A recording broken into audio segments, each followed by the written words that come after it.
Assalamualaikum warahmatullahi wabarakatuh. Keadaan di Palestin, khasnya di Gaza, semakin meruncing. Pembunuhan berterusan walaupun kononnya ada berbagai-bagai gencatan senjata dan perjanjian. Zionis Israel tidak pernah menghormati sebarang perjanjian. Sudah lebih 70,000 mangsa kematian, kanak-kanak, wanita dan rumah-rumah yang diroboh berterusan.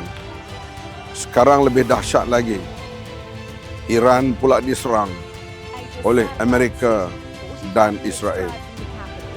Timur Tengah terus bergelora dengan adanya negara jahanam yang begitu ganas dan tidak mengikuti sebarang peraturan antarabangsa.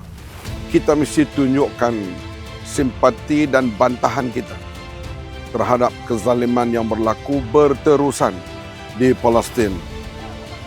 Oleh itu kita ada dua perkara yang besar. Satu, bagi umat Islam, pembebasan Masjidil Aqsa.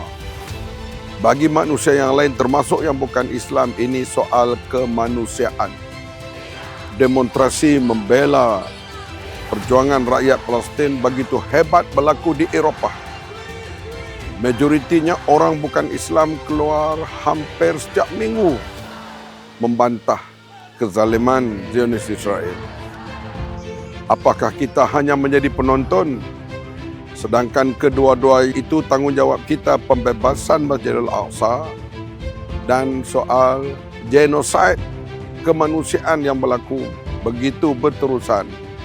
Oleh itu pada 13 hari bulan, hari Jumaat, seluruh ahli amanah dan para penyokong dan rakyat Malaysia naklah berhimpun membuat bantahan bermula di solat Jumaat di Tabung Haji Kuala Lumpur, Jalan Tun Razak, kemudian akan diikuti dengan perarakan hadapan kedutaan Amerika dengan ucapan-ucapan bantahan kecaman yang berlaku, terutama genosid dan penindasan dan pencerobohan Masjidil Aqsa yang berterusan oleh rejim Zionis Israel yang disokong kuat oleh Amerika Syarikat. Ayuh beramai-ramai pada hari Jumaat 13 hari bulan, bermula dengan sembahyang Jumaat di Masjid Tabung Haji Jalan Tun Razak, Kuala Lumpur.